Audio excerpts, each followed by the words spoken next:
Case 1. Grace Millane. Grace Millane was last seen at 9:41 in the evening at the City Life Hotel on Queen Street in Auckland with Jesse Kempson. A holiday that was supposed to mark the beginning of a new chapter in Grace Millane's life in tragedy during the final days of 2018. The 22-year-old British graduate had been traveling around the world during her gap year when she disappeared while visiting Auckland, New Zealand.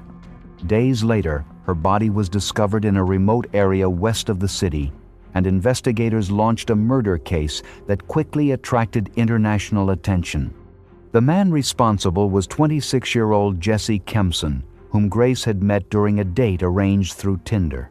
Although Kempson later claimed that Grace died during consensual intimacy, a jury rejected his explanation and found him guilty of murder. He was eventually sentenced to life imprisonment with a minimum non-parole period of 17 years.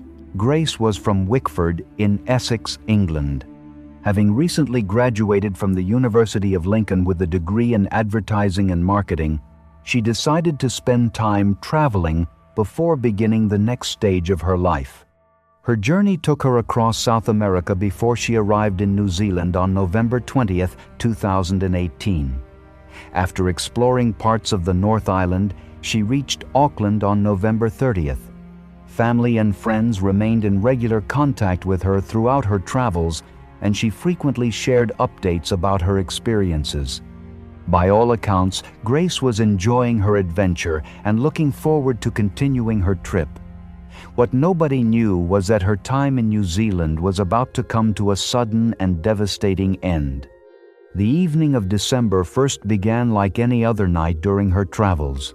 Security cameras captured Grace walking through Auckland's city centre before she met Jesse Kempson for a date.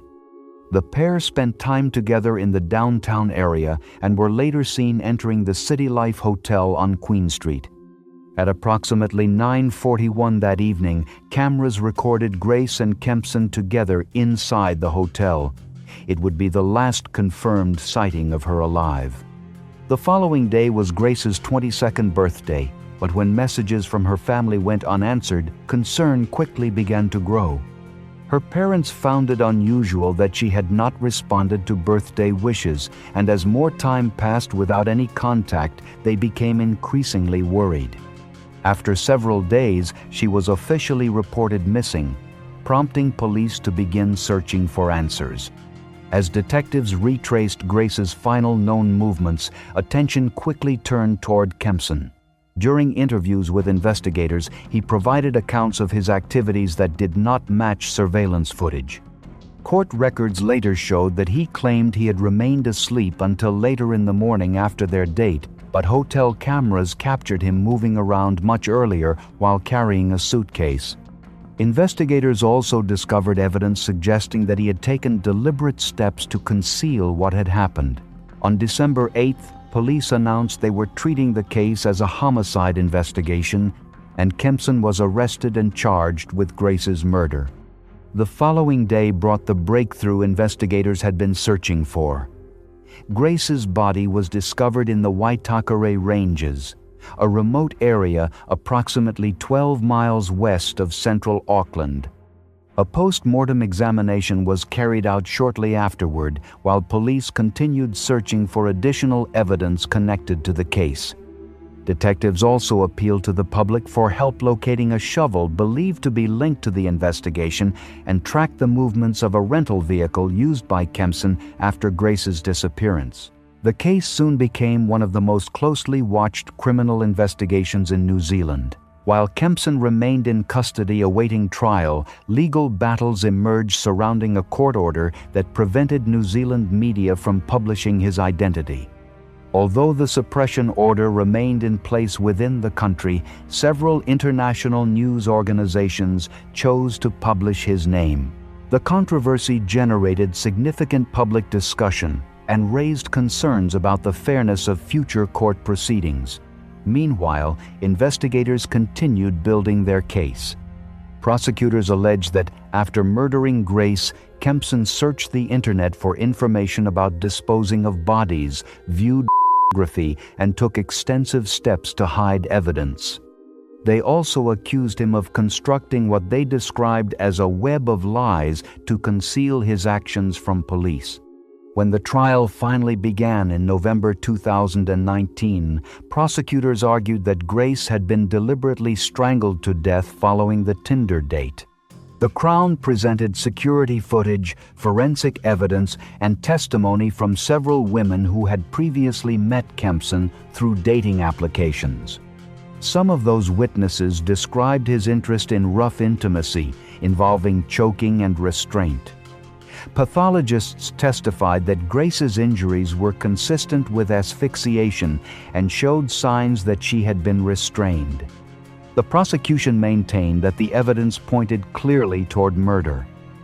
Kempson's defense team presented a very different explanation. They argued that Grace's death had occurred accidentally during a consensual, intimate encounter that went wrong. While acknowledging that Kempson had hidden her body afterward, they claimed he had panicked rather than intentionally murdered her. Defense experts challenged aspects of the prosecution's medical findings and suggested that other factors may have contributed to her death. For 3 weeks, jurors listened to competing versions of what happened inside the hotel room. After hearing all the evidence, the 12-member jury retired to deliberate. Their decision came after approximately 5 hours of discussions. On November 22, 2019, the jury returned a unanimous guilty verdict. Several jurors were reportedly emotional as the verdict was delivered, while Grace's family welcomed the decision after nearly a year of uncertainty and grief. The conviction meant Kempson now faced New Zealand's mandatory life sentence for murder, with the court left to determine how long he would serve before becoming eligible for parole. The final sentence was handed down on February 21, 2020. A judge ordered that Jesse Kempson serve life imprisonment with a minimum non-parole period of 17 years. Although he later appealed both his conviction and sentence, the Court of Appeal dismissed those challenges in December 2020. A further attempt to overturn the verdict was rejected by the Supreme Court in June 2021, exhausting his legal options. It was also later revealed that Kempson had been convicted of multiple serious offenses involving 2 other women in separate cases. Grace Millane was 22 years old. She had graduated from university only months before her death and was traveling the world during her gap year when she was murdered by the man she met on Tinder. Number 2. Kirsty Jones. Just after midnight on the 10th of August, 2,000 screams echoed through a backpacker guest house in Chiang Mai, Thailand. One guest later recalled hearing a young woman shouting, "Get out! Get out! Leave me alone!" followed by sounds that suggested a struggle. Concerned, he and the guest house manager briefly investigated. The room appeared secure, its door padlocked from the outside, and they assumed it was nothing more than a lover's argument. No one realized that inside that room, 23-year-old Kirsty Jones was fighting for her life. By the time anyone understood what had happened, it was already too late. Hours later, a cleaner entered the room and discovered the young British backpacker dead on the bed. A deep blue sarong was wrapped tightly around her neck. The vibrant traveler who had spent months exploring the world had been assaulted and strangled during what should have been the adventure of a lifetime. Kirsty came from Tredeman, a small village near Brecon in Powys, Wales. Friends and family described her as independent, adventurous, and full of energy. After graduating from the University of Liverpool in 2000, she decided to postpone settling into a career and instead embarked on a 2-year backpacking journey around the world. Her travels had already taken her through Singapore and Malaysia before she arrived in northern Thailand. Chiang Mai was a popular destination for young travelers, known for its ancient temples, bustling night markets, and trekking routes through the surrounding mountains.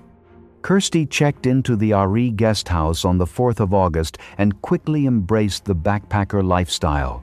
She joined a 3-day trek through the hills, rode elephants, visited remote villages, and spent evenings socializing with fellow travelers. Those who met her during those final days remembered her as friendly, confident, and excited about the months of travel that still lay ahead.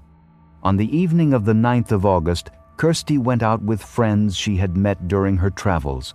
They shared food and drinks at a local bar before eventually heading their separate ways.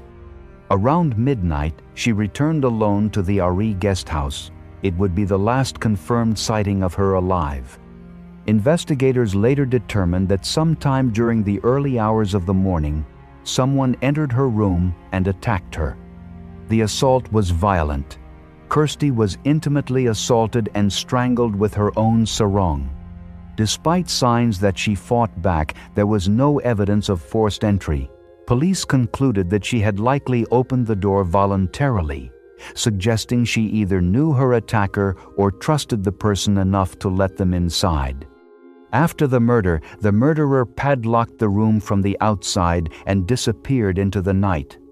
The locked door would later become one of the most puzzling details of the entire case. When police arrived later that morning, confusion immediately surrounded the crime scene. Reports about who had actually discovered the body changed several times. Questions emerged about delays in notifying authorities, and concerns were raised about how well the scene had been preserved. Adding to the complications, members of a television crew reportedly entered the room before forensic processing was complete. Despite these issues, investigators recovered crucial evidence. Semen, skin cells, hair samples, and other biological material were collected from Kirsty's body, the bedding, and the sarong used to strangle her. An autopsy confirmed that she had been assaulted and murdered by asphyxiation. Thai police quickly assembled a list of suspects connected to the guest house, including foreign backpackers, staff members, guides, and even the British owner of the property. 8 individuals were questioned extensively. Some were detained for hours, while others became the focus of intense media speculation. Yet one by one, their alibis were examined and no charges were filed. As forensic testing advanced, the investigation appeared to take a dramatic turn. DNA recovered from the crime scene suggested that the murderer was likely a Southeast Asian male. The finding contradicted the early focus on many of the foreign travelers staying at the guest house and shifted attention toward a different pool of potential suspects.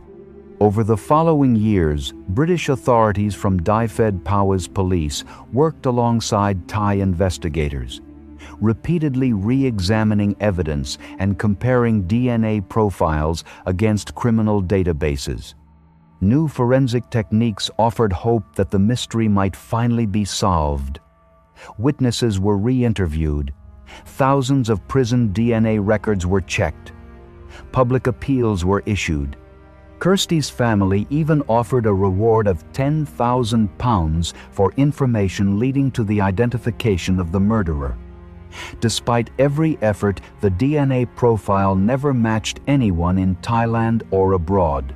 The case became a painful and deeply personal mission for Kirsty's mother, Sue Jones.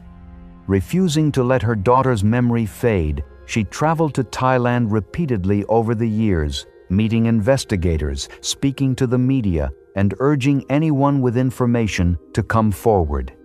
Each anniversary brought renewed appeals and renewed heartbreak. As years turned into decades, frustration grew over what many believed were missed opportunities during the crucial first hours of the investigation. Critics pointed to the delayed lockdown of the crime scene and questioned whether early mistakes had permanently damaged the chances of solving the murder. Yet, despite those concerns, authorities never stopped reviewing the evidence whenever new forensic methods became available. Every advancement brought fresh hope, but each review ended with the same disappointing result. No suspect could be conclusively identified. Then, in August of 2020, exactly 20 years after Kirsty's murder, the case reached a devastating milestone. Under Thai law, the statute of limitations for murder expired, officially ending any possibility of future prosecution. Even if the murderer were identified the next day through DNA or a confession, criminal charges could no longer be filed. Thai authorities formally closed the investigation and informed the family that the case had reached its legal end. For Sue Jones, the announcement brought no sense of closure. She spoke openly about the pain of knowing her daughter was gone while her murderer remained free. 20 years earlier, Kirsty Jones had left Wales eager to explore the world. She had only been 3 months into a 2-year journey when her life was stolen inside a guest house room in Chiang Mai. Number 3. Christy Bautista. Late in the afternoon of March 31, 2023, 31-year-old Christy Bautista arrived at the Ivy City Hotel in Northeast Washington, D.C. She had made the trip from her home in Harrisonburg, Virginia, for a simple reason: to attend a concert. It was supposed to be a brief getaway, the kind of trip millions of people take every year without a second thought. At approximately 5:22 in the afternoon, Christy checked into a ground-floor room parked nearby and began unloading her belongings. She had no way of knowing that within hours her life would be taken by a complete stranger. What should have been an exciting evening would instead become one of the most shocking hotel murders in recent Washington, D.C. history. About 90 minutes after Christy arrived, surveillance cameras captured 46-year-old George Sidner approaching the hotel on a rideshare bicycle. The layout of the property made the rooms easily accessible from the street. Footage showed Sidner riding toward the section where Christy's room was located before stopping directly outside her window. He parked the bike and walked to her door. For several moments, he appeared to stand there listening. Then, without warning, he opened the door, entered the room, and slammed it shut behind him. The attack began almost immediately.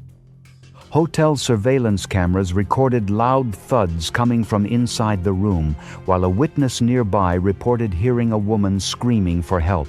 The entire encounter unfolded in a matter of minutes. Inside the room, prosecutors said Sidner launched a brutal and completely unprovoked assault. Christy was stabbed repeatedly as she fought for her life. Later reports revealed that she suffered 34 stab wounds to her neck and back. There was no evidence that she knew her attacker. There was no robbery, no personal dispute, and no apparent motive connecting the two. Authorities described the murder as entirely random. Christy had simply checked into the wrong hotel room at the wrong time. The senselessness of the crime would become one of the most disturbing aspects of the case.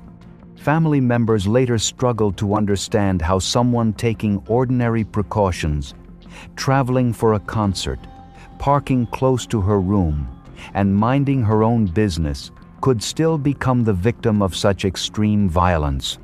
Police officers arrived within minutes of receiving reports of the attack. What they found inside was startling. According to court records and media reports, Christy's body lay on the floor of the room while George Sidner remained inside. Officers discovered him sitting on the bed smoking a cigarette with blood visible on his hands. He was arrested at the scene on March 31, 2023, and remained in custody from that day forward. Investigators quickly gathered surveillance footage, witness statements, and physical evidence linking him to the murder. Adding to the outrage was the fact that Sidner had been on release for a previous attempted robbery case when the murder occurred. Prosecutors argued that he posed a continuing danger and described the murder as exceptionally violent and calculated. The legal process moved forward over the next 2 years. On October 17, 2025, Sidner pleaded guilty to 1 count of first-degree murder while armed and admitted responsibility for Christy's death. The plea eliminated the need for a lengthy trial, but it did little to lessen the pain felt by her loved ones. During sentencing proceedings, prosecutors emphasized the sheer brutality of the attack and the fact that Christy had been an innocent visitor simply attending a concert. U.S. Attorney Janine Ferris-Pirro stated that Christy should have been safe during what was supposed to be a routine trip. Instead, she said, Sydnor had entered her room and carried out a deadly stabbing attack against a woman he did not even know. When family members addressed the court, they spoke about the devastating impact of losing Christy. Her sister, Emily Bautista, reflected on the randomness of the crime, saying it was difficult to accept because Christy had done everything right. She had been cautious, moved her car close to her room, and taken reasonable precautions, yet none of it protected her from a stranger determined to commit violence. Another sister, Ashley Bautista, described the enormous void left behind, saying she missed being able to talk to Christy, hug her, and share life's moments with her.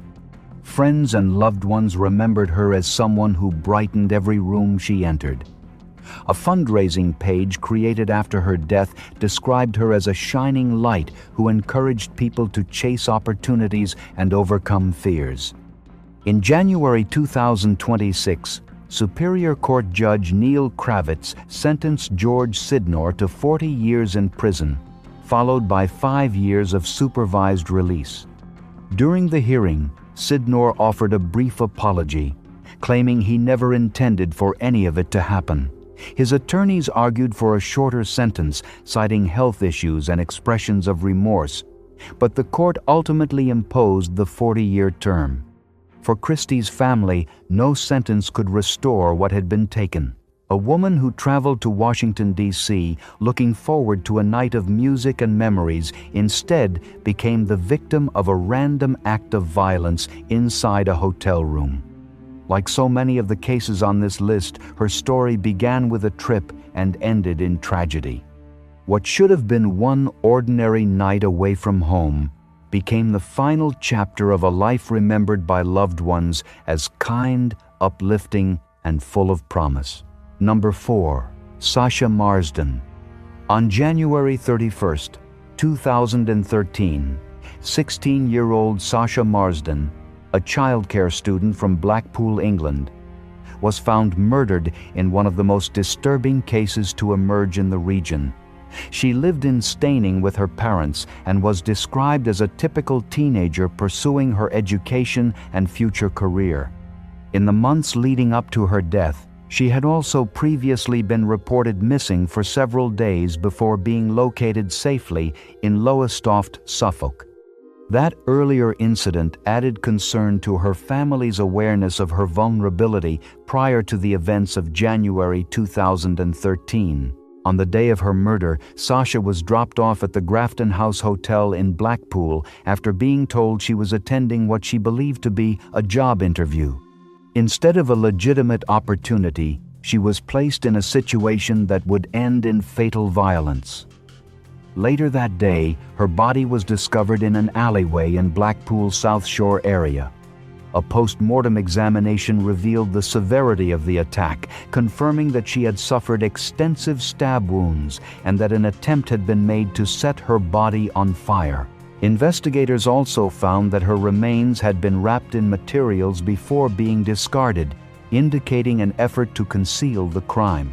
As police launched an urgent investigation, early arrests were made, including a 22-year-old man and a 20-year-old woman from the local area who were initially detained on suspicion of murder. However, attention soon focused on David Minto, a 22-year-old hotel caretaker who was formally charged with Sasha's murder just days later. He appeared in court shortly afterward and denied the allegations. Despite his plea, the prosecution proceeded to trial, presenting evidence that led to his conviction later that year. In July 2013, a jury found Minto guilty of murder, and he was sentenced to life imprisonment with a minimum term of 35 years before eligibility for parole. Following his conviction, Minto's appeal against his sentence was heard in February 2014, but was ultimately rejected by the Court of Appeal, which upheld both the conviction and the minimum term. The case gained significant national and international attention due to the brutality of the crime and Sasha's young age. In the aftermath, her family became active in raising awareness around intimate violence and safeguarding young people. Her sister, Gemma Aitchison, began campaigning for stronger education on consent, healthy relationships, and the prevention of intimate exploitation, using Sasha's story to push for long-term social change aimed at protecting vulnerable teenagers from similar harm. Number 5. Shanquella Robinson. On October 28, 2022, 25-year-old Shanquella Robinson traveled from Charlotte, North Carolina to Cabo San Lucas, Mexico for what was meant to be a short vacation with a group of friends and acquaintances. She was a businesswoman, hairstylist, and entrepreneur who had built her own fashion and beauty brands, and she was widely described by those who knew her as driven and creative. She graduated from Winston-Salem State University and ran multiple small businesses in her hometown. The trip to Mexico was supposed to be a celebration and a brief escape.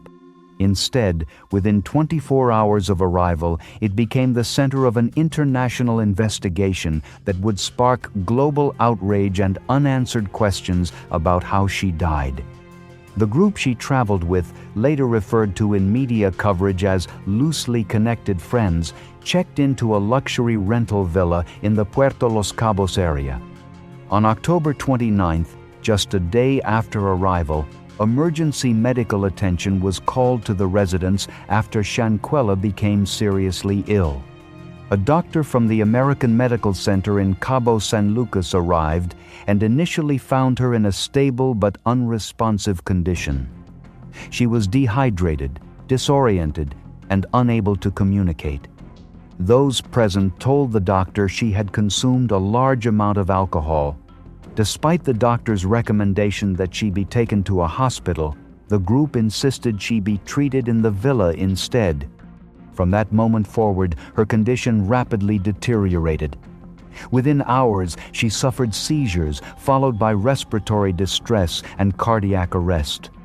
Despite extensive resuscitation efforts by paramedics, including repeated CPR cycles, adrenaline injections, and defibrillator shocks, she was pronounced dead at 5:57 p.m. that same day. At first, authorities treated the case as a possible alcohol-related death. A police report based on initial statements from those present concluded there were no visible signs of trauma and suggested alcohol poisoning as the cause. However, inconsistencies quickly emerged in the accounts provided by the people who had traveled with her. Different individuals reportedly gave conflicting explanations about where she was found, who called for medical help, and what had actually happened inside the villa. Some claimed she was found on a bed, others said she was on the floor, and others gave different versions entirely. As these contradictions surfaced, public suspicion grew. The situation escalated further when a video began circulating online showing Shanquella being violently assaulted inside the villa by one of the individuals she had traveled with. The footage appeared to contradict the initial narrative provided to authorities and shifted the case from a medical emergency to a suspected homicide investigation. An autopsy later revealed findings that directly challenged the original police report. The official medical examination identified a severe spinal cord injury and atlas luxation, a serious dislocation at the top of the spine near the skull. The report indicated that death occurred shortly after the injury, and importantly, it made no mention of alcohol poisoning as a contributing cause. This created a sharp divide between the initial police conclusion and the forensic findings. As scrutiny increased, both Mexican and United States authorities began re-examining the circumstances. The case gained international attention. particularly as social media users, journalists, and independent investigators helped amplify details and demand accountability. Mexican prosecutors later reopened the investigation, classifying the death as a possible femicide and confirming that further evidence was being collected. As pressure mounted, investigators reviewed the conduct of those who had been with Shanquella during the trip. Reports indicated that travel companions provided inconsistent explanations and that their accounts shifted over time. Some of them later admitted that an altercation had occurred, contradicting earlier claims of alcohol poisoning. Meanwhile, the emergence of the assault video intensified public outrage as viewers questioned why no one intervened during the attack or immediately sought emergency medical care. Authorities in Mexico issued an arrest warrant for one individual identified as the direct aggressor in the assault. The case also drew the attention of the Federal Bureau of Investigation in the United States, which opened its own inquiry. However, despite parallel investigations and international coordination, no criminal charges were ultimately brought in the United States due to insufficient evidence for prosecution. Years later, the death of Shanquella Robinson remains unresolved in terms of full legal accountability. While Mexican authorities determined that her death resulted from a violent assault causing catastrophic spinal injury, and an arrest warrant was issued abroad, the case continues to face legal and jurisdictional barriers. For her family, the loss is compounded by conflicting official narratives and the absence of a final conviction. Shanquella's story, once that of a young entrepreneur enjoying a vacation, has become a symbol of how quickly trust, travel, and companionship can turn into tragedy. Number 6. Jennifer Fairgate. On the night of May 31, 1995, a quiet room on the 28th floor of the Oslo Plaza Hotel in Norway became the center of one of Europe's most enduring mysteries. Inside room 2805, a woman registered under the name Jennifer Fairgate lay dead on the bed. The room itself told a story that made little sense. It was orderly, almost untouched, as if nothing significant had happened there. The woman wore black silk pajama shorts, stockings, and black shoes. In her hand was a 9mm Browning pistol. A single gunshot had murdered her, and yet almost everything about the scene raised more questions than answers. There were no clear signs of struggle, no obvious witnesses, and no confirmed identity for the woman who had died there. What should have been a straightforward quickly became one of the most debated cases in modern European forensic history. Jennifer Fairgate had checked into the hotel days earlier under suspicious circumstances. She provided a false Belgian address and paid without a credit card or valid identification. According to hotel records, she had registered with a second name listed as Lois Fairgate, though no such person was ever seen at the hotel. Staff later confirmed she appeared completely alone during her stay. For several days, she barely left the room. Hotel employees noticed something unusual. Repeated payment reminders appeared on the room's television screen, and someone inside would respond simply with, "Okay," but no one ever came down to settle the bill in person. A red "Do Not Disturb" sign remained on the door for an extended period, further isolating the room from normal hotel activity. Eventually, concern grew enough that a part-time security guard was sent to check on her. When the guard arrived at room 2805, the door was locked from the inside. He knocked and identified himself. Moments later, a gunshot was heard from within the room. Alarmed, the guard immediately left to alert hotel security. However, crucial time was lost. It took approximately 15 minutes before anyone re-entered the room. When authorities finally gained access, they found Jennifer Fairgate lying on the bed, with the firearm positioned in her hand. Despite the appearance of Several forensic inconsistencies quickly emerged. There was no gunpowder residue on her hands. The weapon's serial numbers had been carefully removed, and all identifying tags had been cut from her clothing. Even more unusual was the lack of any personal documentation in the room. There was nothing to indicate who she was or where she had come from. From the beginning, the case divided investigators. Officially, Oslo police ruled the death a pointing to the locked room and absence of forced entry. However, many aspects of the scene did not fit that conclusion.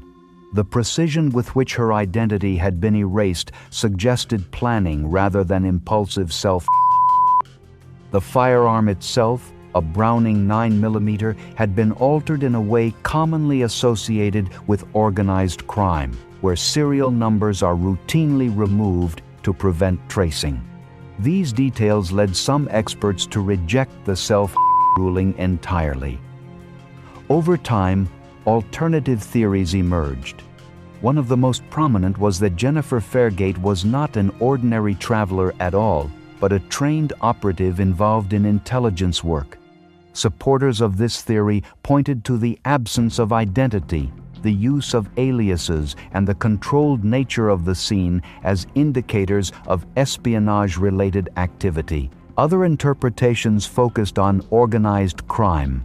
The method used to erase the firearm's serial number matched techniques known in criminal networks, suggesting she may have been involved in illicit operations or had knowledge that made her a target. A third theory suggested something even more unusual, that she was attempting to completely disappear from her former life. Under this view, the removal of clothing, labels, fake identity documents, and lack of personal history were all deliberate steps taken to erase her existence. But even this theory struggles to explain the locked room gunshot and the absence of any verifiable identity. Each explanation raises new questions without fully resolving the contradictions at the scene. Decades later, the case of Jennifer Fairgate remains unsolved. No confirmed identity has ever been established, and no one has definitively explained what happened inside room 2805 during those final moments.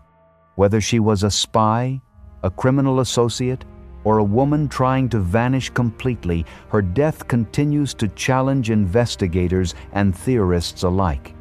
The Oslo Plaza room where she was found has long since returned to normal use, but the questions surrounding her final hours remain locked in place, as sealed and unanswered as the door that once concealed her fate. Number 7. Michaela McAreavey.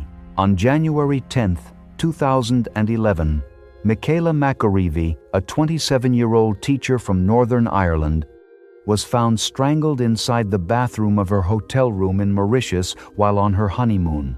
The shocking case quickly attracted international attention and was widely reported as the first murder of a tourist in Mauritius. The murder generated intense media coverage in both Mauritius and Ireland, and would eventually lead to a lengthy investigation, a highly publicized trial, and years of controversy.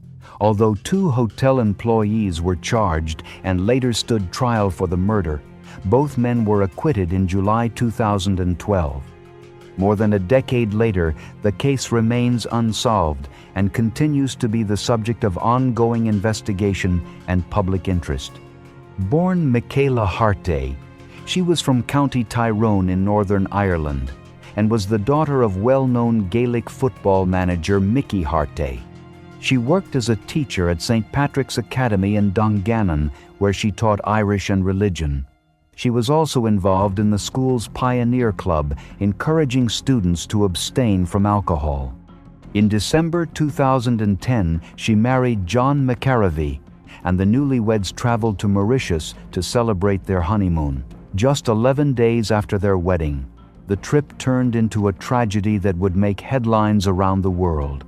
On the afternoon of January 10th, Michaela and her husband had lunch together at their hotel in Grand Gobe. At approximately 2:44 in the afternoon, she returned alone to their hotel room. Investigators later concluded that she was attacked shortly after entering. According to the findings of the investigation, Michaela was strangled inside the room before her body was placed in the bathtub and the water was turned on. When she did not return, John became concerned and went looking for her. After returning to the room, he discovered her unconscious in the bath with the water running. He removed her from the bathtub and attempted to revive her, but she could not be saved. News of the murder spread rapidly, prompting expressions of sympathy from leaders in Mauritius and Ireland. Police launched an extensive investigation and quickly focused on several hotel employees. 3 workers, Avinash Tribhuwan, Sandeep Munea, and Raj Thayakoi, were arrested in connection with the case and appeared in court 2 days later. Tribhuwan and Munea were charged with Michaela's murder, while Thayakoi was charged with conspiracy to murder. Investigators collected DNA samples and continued examining evidence from the hotel. A week later, 2 hotel security officers, Dasan Narayan and Sinarayan Mungu, were also arrested and accused of aiding and abetting. However, the case against them eventually collapsed. Charges against Mungu were dropped, and Narayan was later cleared after investigators determined that his fingerprints had been found on a towel because he had handed it to John McAreavey after the alarm had been raised. As the investigation progressed, concerns began to emerge about the handling of evidence and the methods used by investigators. The trial of Avinash Tribhuwan and Sandeep Munea began in Mauritius on May 22, 2012. During the proceedings, John McAreavey testified about the day of his wife's murder and described discovering her in the hotel room. He also told the court that police officers had handcuffed him and examined his body for marks during the investigation. A forensic expert from England later testified that no DNA belonging to either accused man or any of the other original suspects had been found on Michaela's body or anywhere at the crime scene. The trial also brought criticism of the major crime investigation team. Tribhuwan claimed that police officers had beaten him for 3 days before obtaining a confession. According to his account, he had confessed after being pressured by investigators. These allegations intensified scrutiny of the investigation and raised further questions about the reliability of the evidence presented against the accused men. On July 12, 2012, the case reached its conclusion. Before the jury retired to deliberate, Judge Prithviraj Fekna instructed members not to consider how their decision might affect the reputation of Mauritius and to focus only on the evidence presented in court. Although the trial had originally been expected to last just over a week, it continued into its 8th week. After approximately 2 hours of deliberation, the jury unanimously acquitted both Avinash Tribhuwan and Sandeep Munea of Michaela McAreavey's murder. The verdict devastated Michaela's family and left the case without a conviction. In the months that followed, criticism of the investigation continued, and public anger grew after crime scene photographs of Michaela's body were published by a Mauritian newspaper, leading to diplomatic protests from Ireland. Further inquiries were later launched, but despite years of investigation and international attention, no one has been convicted for Michaela McAreavey's murder, and the case remains unsolved. Michaela McAreavey was 27 years old. She had been married for 11 days. Number 8. Samantha Mickleburgh. During the summer of 2022, Samantha Mickleburgh met James Cartwright on a dating app. She was a successful 54-year-old business director from Axminster in Devon and a mother of 2 who had previously lost her first husband. Their relationship began as a whirlwind, and in September 2023, Cartwright proposed to Samantha on the beach during a holiday, and she accepted. However, between late 2023 and early 2024, the relationship deteriorated badly. Cartwright became deeply controlling. He secretly tracked her phone and monitored her emails. By February 2024, Samantha had officially ended the relationship and Cartwright moved out of her house. Even though he soon moved in with a new partner and continued using dating apps, Cartwright completely refused to accept the breakup. He frequently bombarded Samantha with text messages and showed up at her home uninvited. Despite the way he treated her, Samantha was a kind-hearted woman who felt pity for him. Out of sheer generosity, she honored a previous plan to celebrate Cartwright's 60th birthday by treating him to a celebratory meal and an overnight stay at a luxury hotel. She booked a twin room at the 5-star Penny Hill Park Hotel in Bagshot, Surrey, for the evening of April 13, 2024. Samantha confided in her son and her friends that she felt uncomfortable going, but she wanted to make sure Cartwright wasn't lonely on his milestone birthday. She also told her loved ones that this trip would be the final time she would ever see him. At the hotel that evening, the pair dined in the Michelin-starred restaurant for a 6-course tasting menu. Relentlessly, Cartwright controlled every aspect of the night. During dinner, Samantha suddenly became deeply unwell. Staff noticed she looked incredibly sleepy, nearly losing consciousness and closing her eyes at the table. Cartwright abruptly cut the expensive meal short and guided her back up to their hotel room around 10:30 at night. When hotel staff called the room at 10:55 to check on them, Cartwright answered the phone and simply stated they would not be returning to the dining room. According to investigators, a vicious and brutal attack happened inside that locked hotel room overnight. Cartwright violently assaulted Samantha, fractured her skull by battering her forehead, and then manually strangled her until she died. In the early hours of April 14th, he thoroughly staged the hotel bedroom to fake the appearance of consensual intimacy. He even took an engagement ring and placed it back onto Samantha's left ring finger, deliberately trying to make it look like they had happily reconciled and gotten re-engaged the night before. At 8:30 in the morning, Cartwright called emergency services. He falsely claimed to the dispatcher that he had simply woken up to find Samantha lying completely lifeless next to him in bed, suggesting she had rolled over and bumped her nose. Authorities initially considered Samantha's sudden death to be non-suspicious. However, her stepfather, a consultant podiatric surgeon, grew highly concerned about the physical injuries he observed and immediately intervened. He officially demanded that the coroner expedite the post-mortem examination. The autopsy rapidly exposed the truth, revealing a significant fractured skull and massive internal trauma to her neck that proved she had suffered extended strangulation.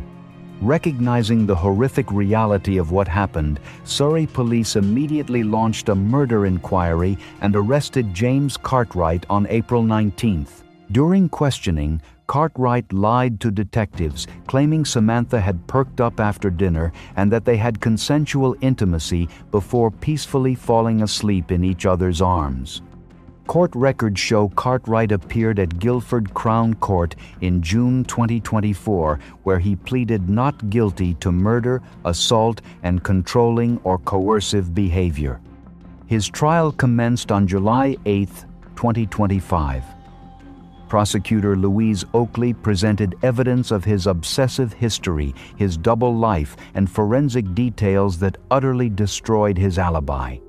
She argued that his controlling conduct throughout the relationship was cruel, repressive, and overbearing, leading him to extinguish her life with his bare hands when he finally lost total control over her.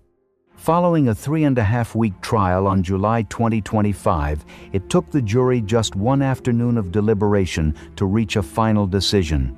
They unanimously found James Cartwright guilty of both assault and murder, though they acquitted him of the separate charge of controlling or coercive behavior.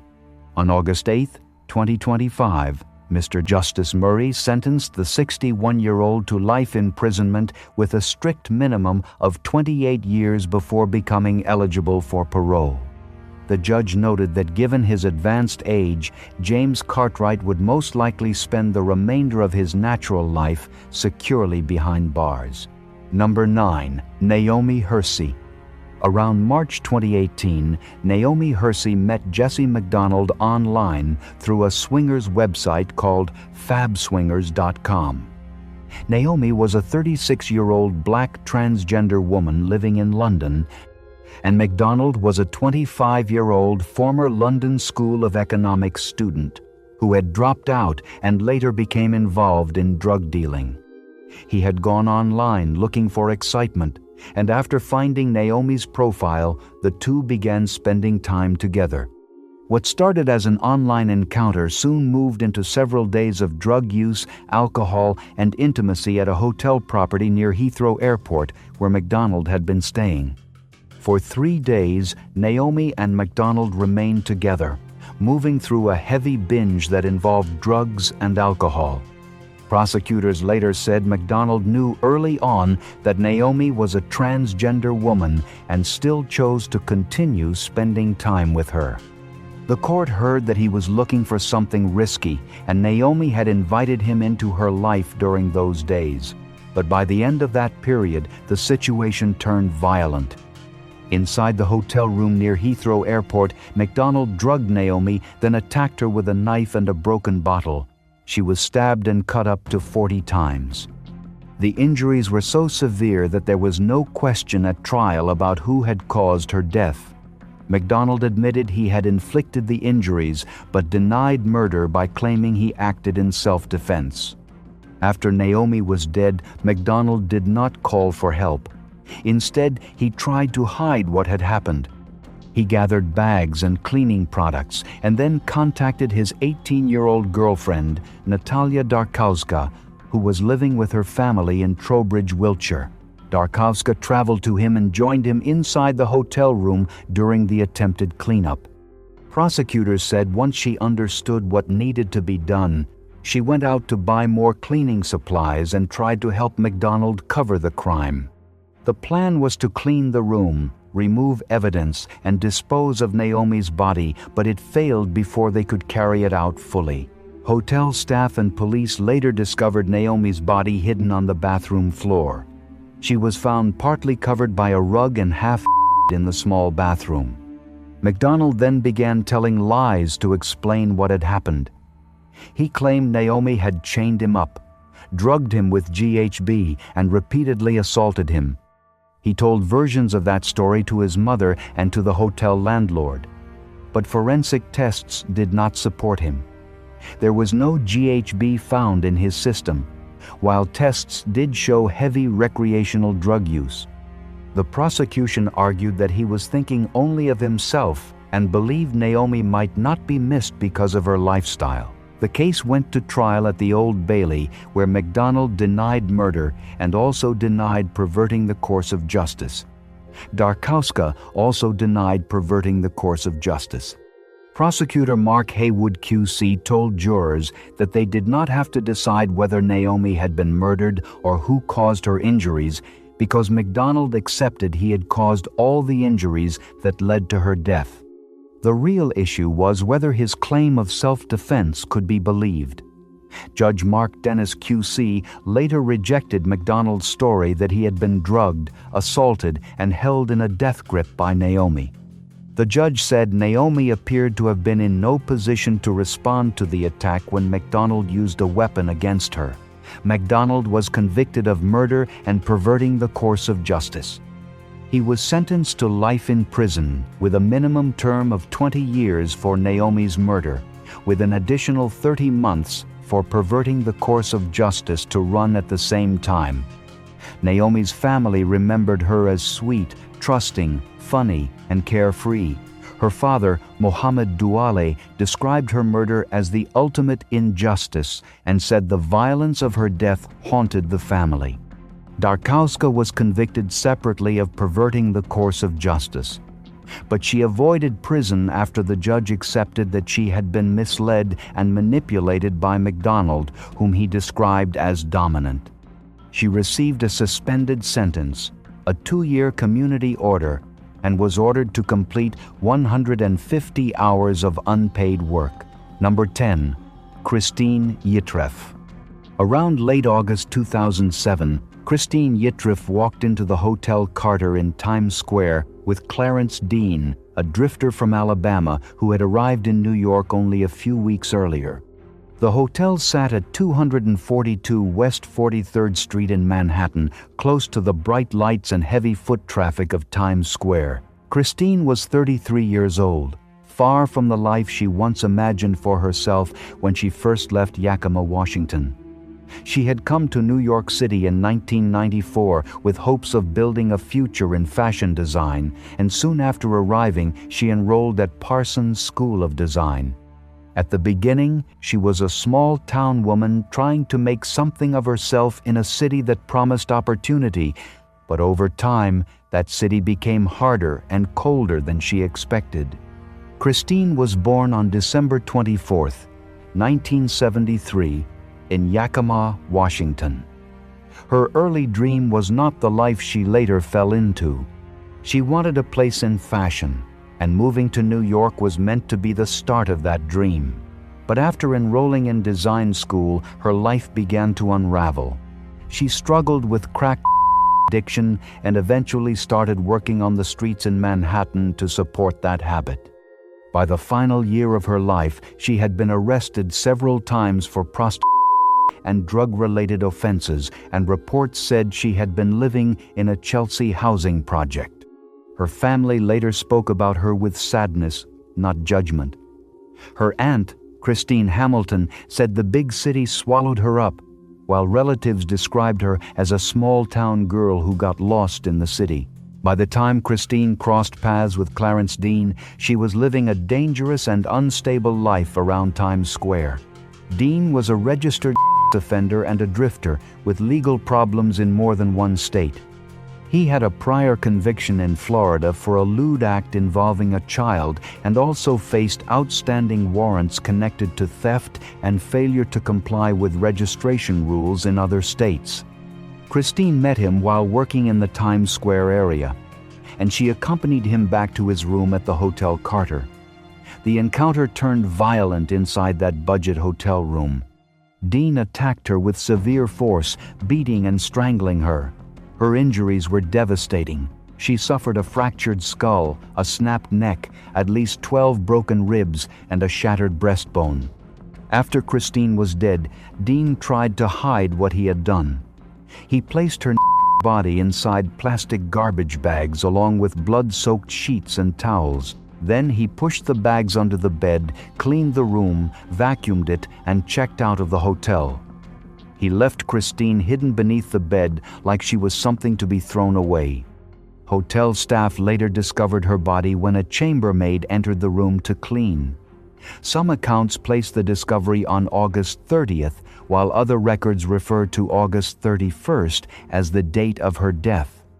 What remained clear was that Kristine had entered the room with Dean in late August and never walked out alive.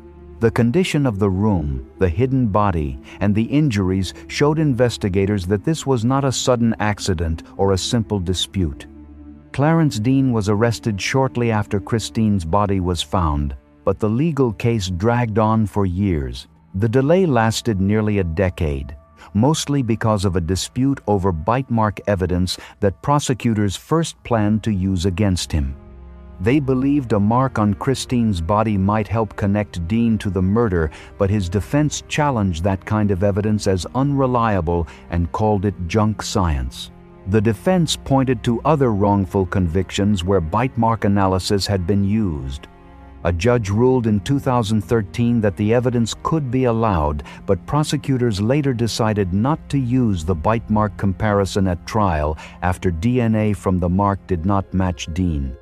That issue helped stall the case for years, leaving Kristine's family waiting for justice long after her body was found in that hotel room. At trial, Dean admitted he had choked Kristine during their encounter, but he denied being responsible for her death. He claimed he blacked out while defending himself from an alleged ambush and robbery attempt involving Kristine and a pimp. His attorney argued that there was no eyewitness, no clear motive, and not enough forensic evidence to prove Dean had deliberately murdered her. Prosecutors argued that the injuries told the truth. Kristine had been beaten with such force that her skull was fractured, her neck was broken, her ribs were crushed, and her breastbone was shattered. They said Dean then showed his guilt by hiding her body in garbage bags, cleaning the room, and leaving the hotel. On December 6, 2016, a Manhattan jury convicted Clarence Dean of second-degree murder. Some reports said the jury deliberated for about 2 hours, while others said it took only 25 minutes. On April 17, 2017, Manhattan Supreme Court Justice Bonnie Whitner sentenced Clarence Dean to 25 years to life in prison. The judge described Kristine's murder as one of the most brutal and depraved cases she had encountered and said Dean deserved every minute of the sentence because of the severity of the crime and his lack of remorse. During the hearing, Kristine's sister, Cassandra Johnson, gave a painful victim impact statement and defended her sister's humanity. She said, "I'm here to tell you she wasn't trash," and added that Kristine did not deserve to die that way, placed in a garbage bag under a hotel room bed. Dean's attorney said he planned to appeal, again arguing that no motive had been proven and that no eyewitness existed. Dean was not sentenced to death and no execution date was set. He was sent to prison for life, with the possibility of parole only after serving 25 years. Number 11. Briann Hernandez. In the spring of 2023, 30-year-old Briann Hernandez checked into the Oyo Hotel on Southwest Loop 410 in San Antonio, Texas, alongside a man named Albert Casanova. To anyone watching, it appeared to be an ordinary hotel stay. The relationship between Briann and Casanova was relatively new, and the two arrived together in Briann's vehicle on the 2nd of May. Surveillance footage later showed Briann standing outside their shared hotel room at approximately 15 minutes past 10 that evening. Just 6 minutes later, cameras captured Casanova leaving the room in a hurry. What happened in those few minutes would lead to the death of Briann's and launch a murder investigation that would take years to reach a conclusion.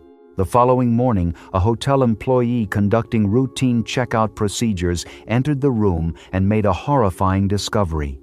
Briann Hernandez had been shot in the head and left dead inside the hotel room. Investigators quickly began piecing together Briann's final hours. According to police, Casanova had fatally shot her before taking her belongings and fleeing the hotel in her car. Surveillance footage became one of the most important pieces of evidence in the case, documenting both Briann's last known movements and Casanova's departure from the scene. Detectives also recovered physical evidence linking him to the room. Within days, authorities issued a warrant for his arrest. Casanova was no stranger to law enforcement. Court records showed a lengthy criminal history stretching back more than 2 decades. Including charges involving assault, arson, theft, drug possession, retaliation, unlawful firearm possession, and other offenses. On the 8th of May, just days after Briann's death, he was arrested and booked into the Bearsar County Jail on a murder charge. For Briann's family, however, the arrest was only the beginning of a long wait for justice. As the case moved through the court system, Briann's loved ones were forced to confront painful details about her relationship with Casanova. During the trial, family members learned more about what Briann had allegedly endured before her death. Her mother, Gabriela Huizar, revealed that Briann had left behind personal journals documenting incidents of abuse. According to Huizar, Briann recorded occasions when Casanova allegedly hit her and times when he allegedly pulled firearm on her. Reading those entries after her daughter's death was devastating. Family members described sitting through evidence presentations that included crime scene photographs, police body camera footage, and details of the investigation. Briann's aunt, Tina Martinez, later said the images and information shown during the proceedings would remain with the family forever. As heartbreaking as the trial was, they hoped it would also raise awareness about the dangers of domestic violence and encourage others trapped in abusive relationships to seek help before it was too late. After nearly 3 years of legal proceedings, the case finally reached a jury. Following 4 days of deliberations in March of 2026, jurors found Albert Casanova guilty of Briann Hernandez's murder. Shortly afterward, State District Judge Michael Mary sentenced him to 60 years in prison. Prosecutors described the murder as calculated and senseless, emphasizing that Briann's life had been taken without justification. For her family, the verdict brought a measure of accountability but could never erase the loss. Briann left behind a young son, Abraham, who was later adopted by his grandmother and continues to grow up without his mother. Family members said he frequently thinks about her and asks questions about the parent he lost. In the end, Briann Hernandez became another woman whose life behind the closed door of a hotel room. What began as a simple hotel stay with someone she trusted ended in tragedy, leaving behind a grieving family determined to keep her memory alive and to warn others about the hidden dangers of abusive relationships. Number 12. Wendy Albano. In February 2012, American interior designer and businesswoman Wendy Albano was found dead inside a hotel room at Fraser Suite Sukhumvit in Bangkok, Thailand. She had built a respected career in interior design in the United States, working on high-profile residential projects, including homes linked to professional athletes. Known professionally as the founder of Wendy Albano Interiors, she had previously lived in both California and Florida and was described by those close to her as energetic, creative, and deeply committed to her work and family. Her sudden death overseas would later develop into a complex international investigation spanning multiple countries and several years. Albano's life combined business ambition with a strong academic background. She earned a Bachelor of Science in Advertising from the University of Florida, where she was a member of Chi Omega sorority and was remembered as a popular and engaged student. After graduating, she built a career in design that allowed her to work with high-profile clients and develop a reputation in luxury interior design. She was also a mother who, according to family accounts, valued her daughters above everything else. Friends and colleagues described her as someone who approached both life and business with enthusiasm and determination, balancing professional success with personal devotion. Her murder occurred while she was in Bangkok, reportedly connected to ongoing business dealings. Albano was found stabbed and strangled inside her hotel room, a discovery that immediately raised suspicions about foul play.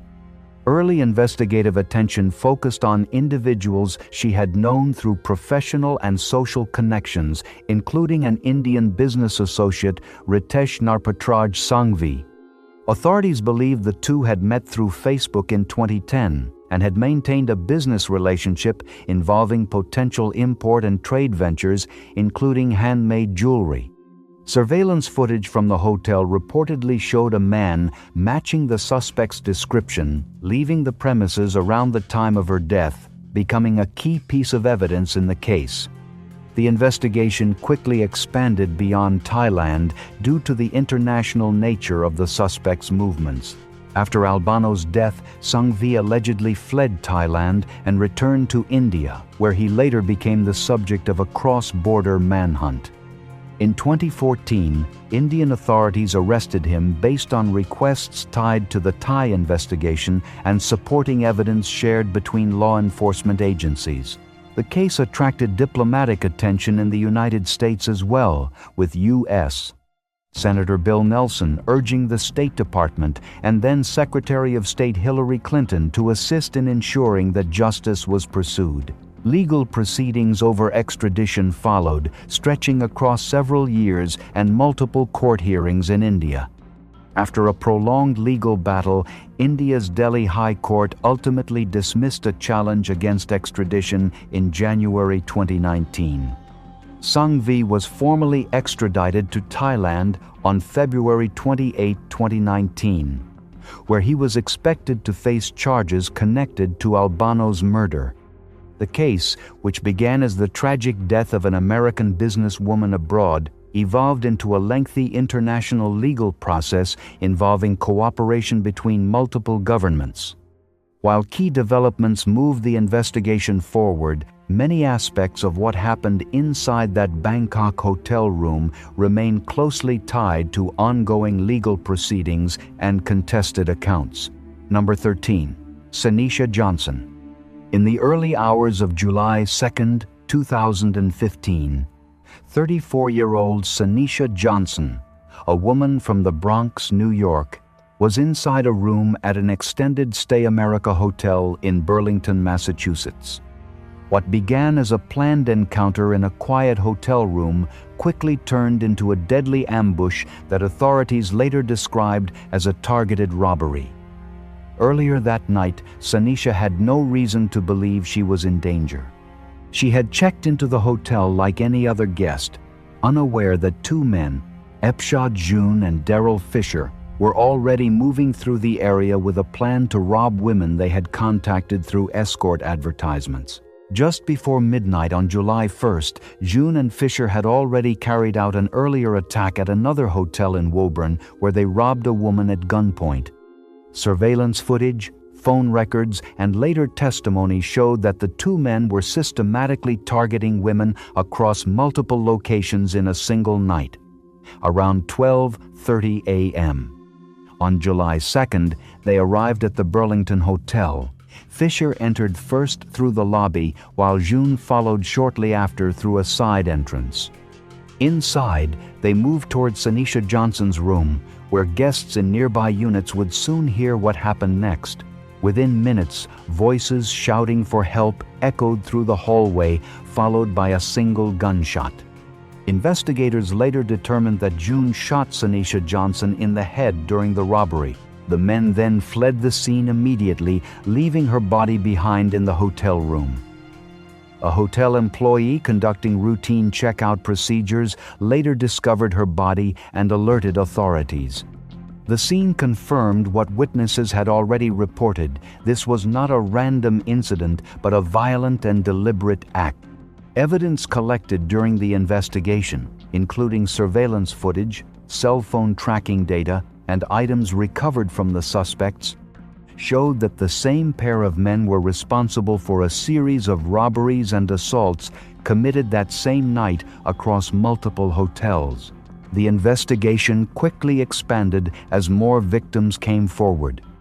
One of the earlier robbery victims from Woburn contacted police after seeing news coverage of the Burlington murder and identified personal belongings that had been taken from her. This helped tie the suspects to a pattern of coordinated attacks. June and Fisher were arrested shortly after, and prosecutors built their case using digital evidence, witness statements, and video recordings from hotel security systems. In November 2017, a jury found both men guilty of first-degree murder, armed robbery, and related charges. They were each sentenced to life in prison without the possibility of parole, a sentence later upheld by the Massachusetts Supreme Judicial Court on appeal. Number 14. Stephany Flores Ramírez. On the early morning of May 30th, 2010, 21-year-old Stephany Flores Ramírez, a Peruvian business student and daughter of a prominent businessman, entered a casino in Lima, Peru, where she would cross paths with Dutch national Joran van der Sloot. It was a chance meeting inside a place filled with late-night gamblers and tourists, but what happened next would turn into one of the most infamous international murder cases in modern criminal history. Stephany had no reason to suspect danger when she struck up conversation with the man seated beside her during a poker tournament. Security footage later confirmed that around 5 o'clock in the morning, Stephany followed van der Sloot to Hotel TAC and entered room 309 with him. Inside the room, she reportedly used his laptop, where she allegedly discovered connections between van der Sloot and the long unsolved disappearance of American teenager Natalee Holloway in Aruba. That discovery triggered a confrontation between the two. According to van der Sloot's later confession, the argument escalated quickly into violence. He struck Stephany repeatedly, fracturing her nose and leaving her unable to defend herself. What followed was a brutal murder inside the hotel room. Van der Sloot later admitted that after the assault, he used his own T-shirt to suffocate Stephany Flores Ramírez. By the time the violence ended, she was dead inside the room, while he attempted to erase evidence of what had happened. Surveillance cameras showed him leaving the hotel alone around 9 o'clock in the morning, acting calm enough to instruct staff not to disturb his girl. Shortly afterward, he fled Peru, beginning a brief international escape that would end days later. 3 days after the murder, on June 2nd, hotel staff entered room 309 after receiving no response from inside. What they found was Stephany's body lying face down on the floor, showing clear signs of a violent struggle.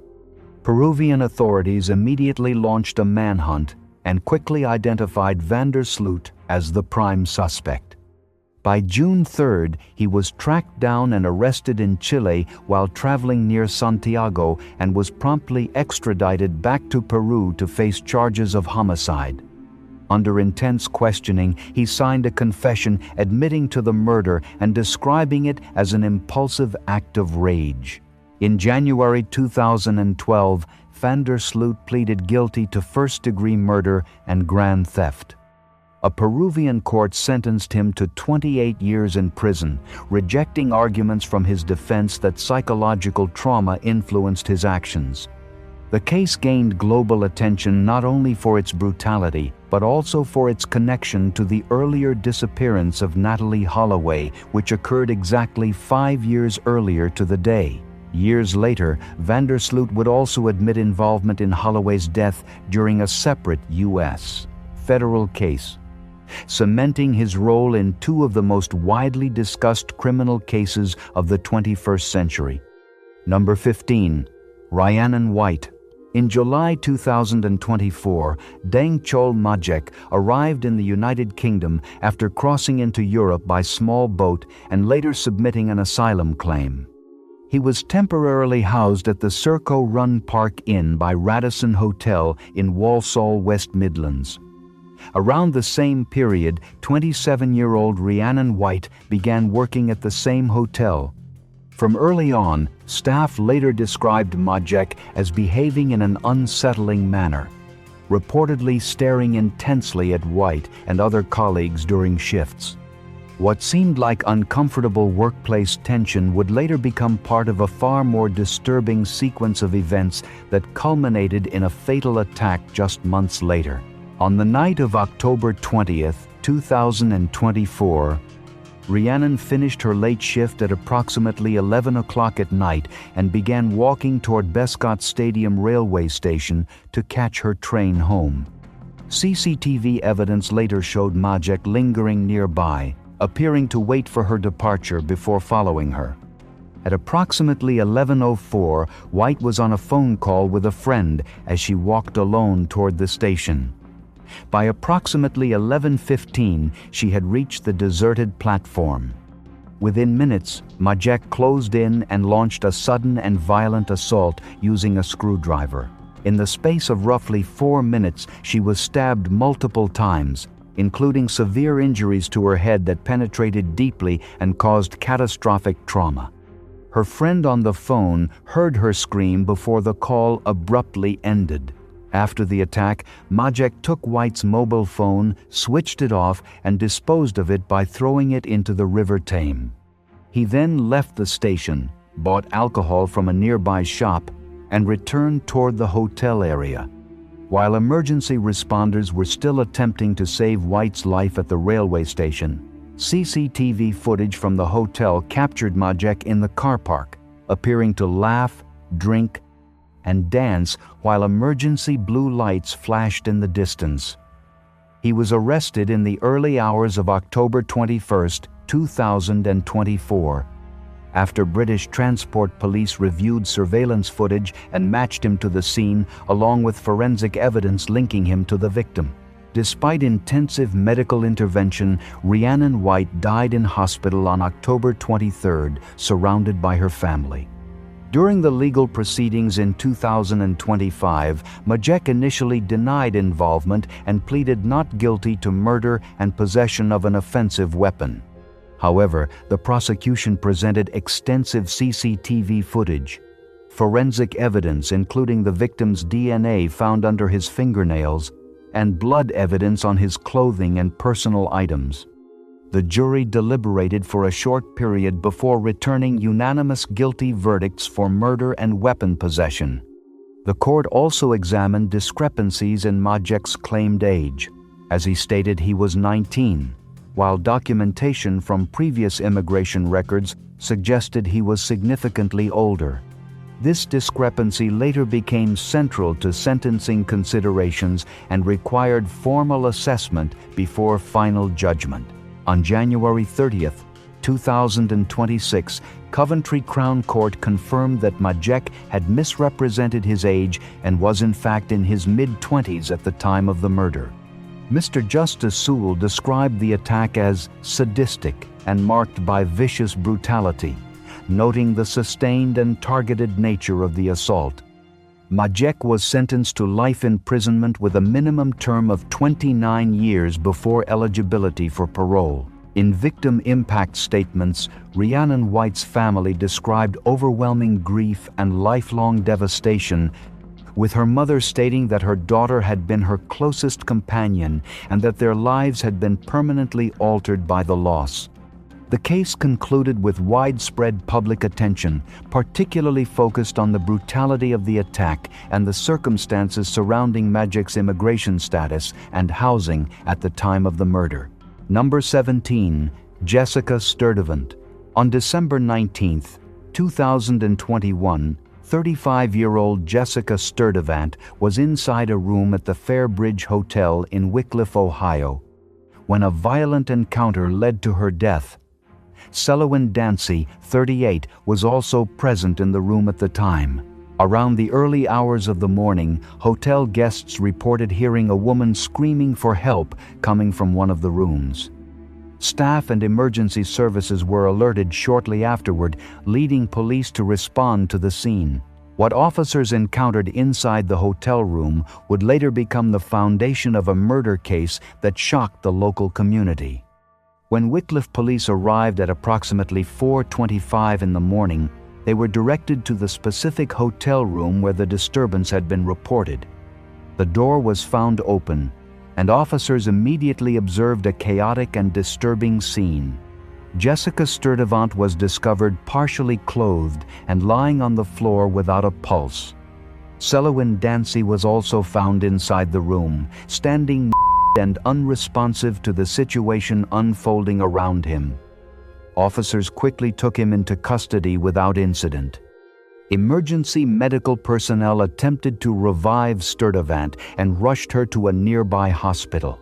Despite medical intervention, Jessica Sturdivant never regained consciousness. She remained in critical condition for several days before being pronounced brain dead on December 24, 2021. Her injuries were later determined to have resulted from a violent assault involving strangulation. The severity of the attack left investigators treating the case as a homicide, and the circumstances inside the hotel room became central to the criminal investigation. The sudden transition from emergency response to end of care deepened the impact on her family, who were forced to confront the reality of her injuries in the days following the incident. Following Sturdivant's death, authorities formally upgraded the charges against Selwyn Dancy in early January 2022 to reflect a murder investigation. As evidence was reviewed, including witness accounts, forensic findings, and the scene reconstruction, prosecutors prepared their case. In August 2022, Dancy ultimately pleaded guilty to murder in the Lake County Court of Common Pleas. He was sentenced to life in prison with a possibility of parole after 15 years by Judge Eugene Lucci. The case closed with a formal conviction, but for Sturdivant's loved ones, the loss remained permanent and irreversible, marking the end of taken in a violent and tragic encounter inside a hotel room. Number 18, Maisha Coon. On January 14, 2025, 49-year-old Maisha Coon checked into a room at the Sleep Inn on Street Road in Bensalem, Pennsylvania. She was reportedly there with her boyfriend, 51-year-old Orenthia Upshur. What initially appeared to be a private stay between the couple quickly escalated into a deadly sequence of events that unfolded within hours. By the early morning of the following day, police would be responding to both a homicide scene in Pennsylvania and a separate armed standoff in New Jersey involving the same suspect. In the early hours of January 15th, between approximately 12:30 a.m. and 12:39 a.m., a family member listening in on a phone call reportedly overheard a heated argument between Upshur and Coon.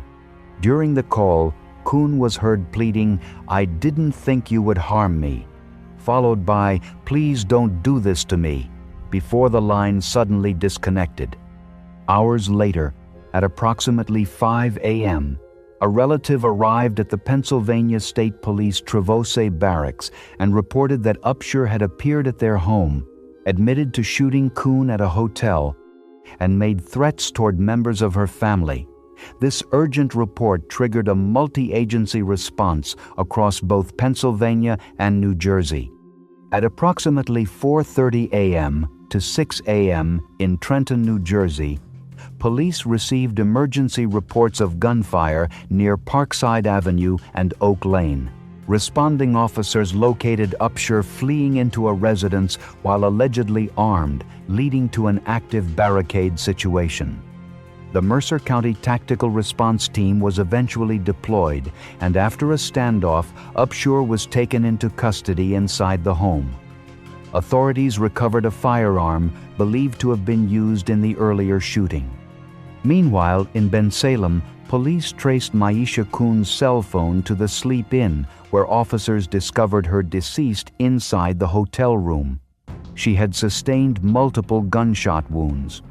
By June 2025, after extradition proceedings were completed, Orenthia Upshur was transported from New Jersey back to Pennsylvania to face charges including criminal homicide. During a preliminary hearing held on September 16, 2025, a New Jersey State Police detective testified that Upshur had confessed to the murder during a lengthy interrogation. The court ordered all charges held for trial as prosecutors continued building their case. Additional allegations also indicated that Upshur attempted to target members of Coon's family following the murder, further expanding the scope of the investigation across state lines. As the case proceeds through the Bucks County Court of Common Pleas, it remains one of the most serious and multi-jurisdictional homicide cases linked to a hotel murder in the region. Number 19. Elisa Lam. Sometime in the early days of February 2013, guests staying at the Stay on Main Hotel in downtown Los Angeles began noticing something wrong with the water. The pressure was low. Some said the water ran dark. Others described an unusual taste they could not place. A maintenance worker was eventually sent to the roof to check the 4 large water storage tanks that supplied the building. When he looked through the open hatch of one of them, he found a young woman lying face up inside. Her name was Elisa Lam, and she had been missing for nearly 3 weeks. Elisa was a 21-year-old university student from Vancouver, British Columbia, Canada. She had been traveling alone along the West Coast, moving through cities and documenting her trip the way young travelers do, through posts and photos shared online. She was known to her family as warm, curious, and communicative. During her travels, she had been calling and messaging her parents daily without fail. On the 31st of January 2013, the calls stopped. That was the day she was scheduled to check out of the hotel and continue on to Santa Cruz. Her parents reported her missing to the Los Angeles Police Department on the 8th of February after days of silence. Her family flew out from Canada to help search for her. The last confirmed sighting of Elisa alive came from Katie Orphan, the manager of a bookstore near the hotel, who described her as outgoing, lively, and friendly that same day, browsing for gifts to bring home to her family. Hotel staff who saw her that day said she appeared to be alone. Police searched the building, brought in dogs, checked the rooftop, and found nothing. Then, on the 13th of February, the LAPD released elevator surveillance footage from the 31st of January in an effort to generate leads. The video went viral almost immediately. In roughly 2.5 minutes of footage, Elisa is seen alone in the elevator, pressing multiple buttons, peering out into the hallway, stepping in and out of the doors, and moving her hands in ways that struck viewers around the world as deeply unsettling. The doors remained open for an unusually long time. She eventually left the frame. The elevator doors closed behind her. It was the last footage anyone had of her alive. On the 19th of February 2013, the maintenance worker found her body inside one of the rooftop water tanks, floating face up. She was clothing matching what she had been wearing in the elevator video was found floating nearby, coated in a sand-like substance. Her watch and room key were also in the tank. The tank had to be drained and cut open because the maintenance hatch was too small to retrieve her body. An autopsy performed on the 21st of February was inconclusive. The Los Angeles County Coroner's Office ultimately ruled her death an accidental drowning, with bipolar disorder listed as a significant contributing factor. Toxicology results showed only traces of her prescribed medication, non-prescription drugs like and a negligible amount of alcohol. No recreational drugs were detected. Investigators noted that the low concentration of her prescription medication in her system suggested she had recently stopped taking it or had been under-medicating, which could have contributed to an episode of psychosis. The ruling did little to quiet the questions surrounding the case. How Elisa reached the roof remained unexplained. The doors and stairways accessing it were locked, with only staff holding the passcodes and keys, and forcing them was supposed to trigger an alarm. Her scent trail, according to investigators, was lost near a window connected to the hotel's fire escape. A video later posted online showed the roof was accessible via that fire escape and that 2 of the tank lids had been left open. Still, the physical mechanics of how she could have climbed into the tank presented another problem.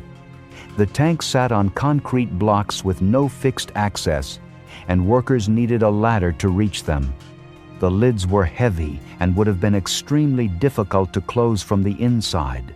The maintenance worker who found her reported that the lid was already open when he arrived, which removed one part of the puzzle but left others untouched. The autopsy report drew its own scrutiny. It did not address the results of an assault kit or fingernail kit, leaving open questions about whether those had even been processed. The coroner's pathologists were described in reports as ambivalent about their own conclusion that the death was accidental. Her phone was never found, either in her room or with her body. After her death, her personal blog continued to publish posts, apparently through a scheduled queue function. Whether that had any connection to what happened to her was never determined. In September 2013, Elisa's parents filed a wrongful death lawsuit against the hotel, arguing that it had failed to identify and address hazards that posed a risk to guests. The The hotel argued it could not have reasonably anticipated what happened. The suit was dismissed in 2015. Elisa Lam's death was ruled an accident, and no criminal charges were ever filed. The case has remained one of the most discussed and debated mysterious deaths in recent memory, referenced across international media, documented in films and series, and debated endlessly online. The elevator footage alone has been viewed and analyzed millions of times. None of it has produced a cleaner answer. She was 21 years old, traveling alone, and looking forward to the next stop on her trip. She never made it. Number 20. Antoinette Marin. Sometime in early September 2015, a man named Joseph Dan Clare checked into the Manhattan Broadway Hotel at 273 West 38th Street in Midtown, New York, with a 43-year-old woman named Antoinette Marin.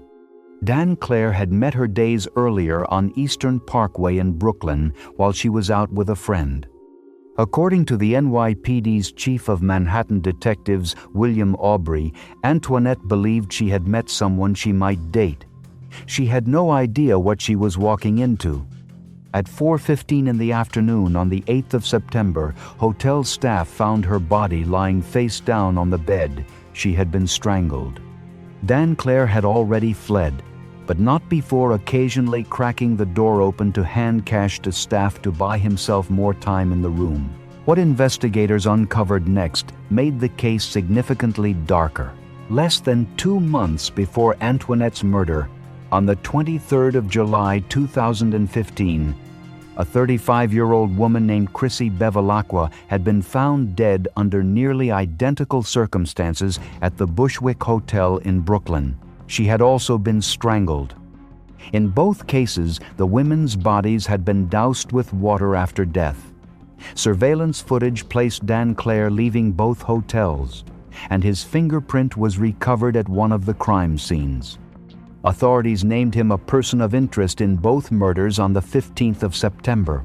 Dan Clare had a criminal history stretching back to 1995 with 28 prior arrests, and was also a suspect in 2 separate assault cases. On the evening of the 17th of September, detectives acting on a tip tracked Dan Clare to a friend's apartment in Kips Bay, Manhattan, where they found him recovering from a leg injury and moving around on crutches. He was arrested that night and formally charged with second-degree murder in connection with Antoinette's death the following day. In November 2018, he was sentenced in Brooklyn Supreme Court to 25 years to life for the murder of Christy Bevilacqua, while the Manhattan case continued separately. On the 6th of February 2019, a Manhattan jury found Joseph Dan Clare guilty of second-degree murder in the strangulation death of Antoinette Marin. He was already serving 25 years to life. Antoinette was 43 years old. She had met a stranger who seemed charming, and within days she was gone. Number 21. Patricia Lange.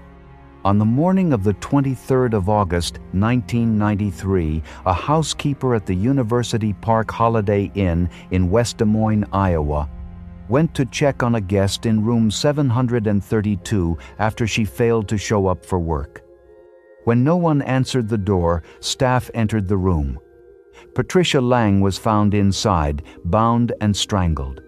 She was 36 years old and had only just begun building a new chapter of her life. She had recently returned to her home state of Iowa after living in Denver, Colorado, and had just started a new position as a database administrator at Norwest Mortgage. By every account, she was academically gifted, well-liked, and had no known enemies. The news of her death sent shock through everyone who knew her. Investigators determined that sometime between the late hours of the 22nd and the early hours of the 23rd of August, an intruder had entered her room. Patricia had been bound, gagged with a torn pillowcase, and strangled with a wire coat hanger. Authorities gathered evidence from the crime scene, seized her loaned vehicle, and conducted interviews with hundreds of hotel guests and employees. Her employers and the hotel's owners combined to offer a $50,000 reward for any information leading to an arrest. Despite all of it, no viable suspect emerged. The case went cold and stayed that way for years. It was not until 1999 that the investigation found its footing again. Advances in forensic testing allowed authorities to run DNA evidence collected from the crime scene through updated databases. The results pointed to Donald Arthur Piper, a former maintenance worker at the hotel who had held keys to every room in the building during the time Patricia was staying there. Piper was officially charged with first-degree murder in February 2000. Before the charges came, he had spoken to a local newspaper complaining that police surveillance was damaging his family life and had cost him his job. His attorney described the conduct of investigators as outrageous. Days after that interview, Piper walked into the local police station with his lawyer and surrendered himself. He was held at Polk County Jail on a $500,000 bond. The road to conviction was not straightforward. Piper's first trial ended in a mistrial after the prosecution was found to have mishandled evidence, including failing to disclose DNA swab evidence they had previously claimed was destroyed. The retrial was originally scheduled for January 2001, but was pushed back to April after Piper underwent drug therapy in February and was temporarily deemed unfit to stand trial. When proceedings finally resumed, the jury deliberated over 48 days of retrial testimony before returning a guilty verdict on the 4th of June 2001. Piper was sentenced in August 2001 to life in prison without the possibility of parole. What made the case even more chilling was what investigators had already begun piecing together before the second trial. 4 years after Patricia's murder, on the 4th of September 1997, a 21-year-old woman named Zurijeta Sakanovic was found stabbed to death at a Budgetel Inn in Clive, Iowa. Sakanovic had immigrated to the United States with her family from Teslik, Bosnia and Herzegovina, fleeing persecution in her home country. She had been working as a maid at the hotel alongside other refugees. Like Patricia's case, there were no immediate suspects, and the investigation went cold. Her family, devastated by the loss, eventually left the United States and returned to Bosnia. DNA evidence and the pattern of Piper's access to both properties eventually linked him to Sakanovic's murder as well. The following year after his first conviction, he was brought to trial for her death. The evidence against him was described as overwhelming. He was found guilty and handed a second life term without parole. At sentencing, Sakanovic's sister-in-law Msuda addressed the court and told Piper directly that their family despised him and wished for his suffering in prison. Piper said nothing in response. In 2009, Piper filed an appeal from Iowa State Penitentiary claiming ineffective assistance of counsel. Justice Joel Novak rejected the claim, finding that his attorneys had conducted themselves as professionals and had made none of the errors Piper alleged. Investigators have also identified Piper as a suspect in 4 additional murders, though no further charges have been brought. As of 2025, Donald Arthur Piper remains incarcerated at Iowa State Penitentiary, serving 2 consecutive life sentences. Patricia Lange had been in her hotel room for just 10 days when she was murdered. She had barely started her new job. Number 22, CHENISE GREGORY. On the evening of May 4, 2021, hotel staff at the DoubleTree by Hilton Majestic Hotel in Harrogate, North Yorkshire, made a grim discovery inside one of their rooms. At approximately 10:20 at night, they found the bodies of 2 guests who had traveled up from the London area. The woman was 29-year-old CHENISE GREGORY. She had been stabbed 22 times. The man beside her was her partner, Michael McGibbon. He had fatally wounded after murdering her. North Yorkshire police launched an investigation and within days concluded it was a murder No one else was being sought. But the full story of how CHENISE came to be in that hotel room and why no one had stopped McGibbon before he got there would take years to come to light. CHENISE was born in Brixton and was described by her family as friendly, active, and full of personality. She worked as a nursery assistant, had a passion for caring for others, and loved baking. She had 3 siblings and was remembered as someone who genuinely lit up the spaces she moved through. She had begun a relationship with McGibbon in 2013 before his conviction in 2016 for the assault of a female stranger. Those who monitored him through the prison and probation system had suspected even before his release that CHENISE was vulnerable and that McGibbon was manipulative and controlling toward her. The warm, outgoing woman her family knew had quietly changed during her years with him. Evidence later heard at inquest described a pattern of physical abuse and extreme domineering control that McGibbon exercised over her life. McGibbon was first released from prison in February 2019 and placed under active interagency monitoring at what authorities classified as MAPA Level 2. Agencies determined early on that CHENISE should be informed about the details of McGibbon's conviction and his history of offending. That disclosure never happened. By April 2019, he had already been recalled to prison following a series of warnings about his behavior, the final trigger being the discovery of knives in his bedroom at approved premises. His monitoring level was downgraded. In January 2020, the parole board directed his re-release. The probation service failed to review his management level before he walked out, an oversight that would later be scrutinized in detail during the inquest. The most critical failure came in the final days of April 2021, just over a week before CHENISE was murdered. On the 25th of April, McGibbon called emergency services claiming people at his accommodation had threatened to murder him. Officers attended, assessed his concerns as paranoia, and found 3 large knives strategically positioned around his bedroom.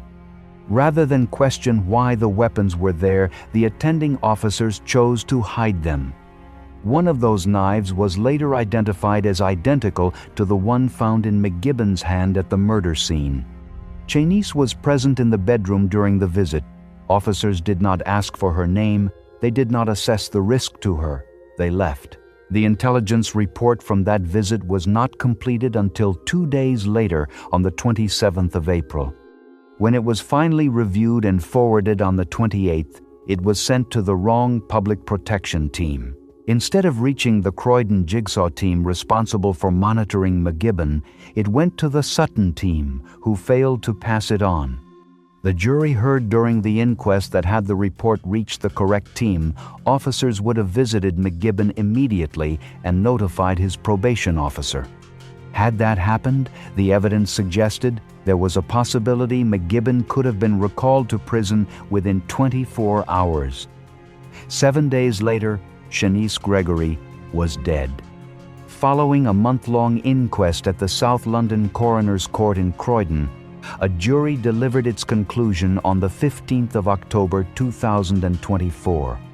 They found that CHENISE had been unlawfully murdered and that multiple failures by both the Metropolitan Police and the National Probation Service had contributed to her death. The jury found specifically that the communication failures of late April 2021 meant it was possible CHENISE might still be alive.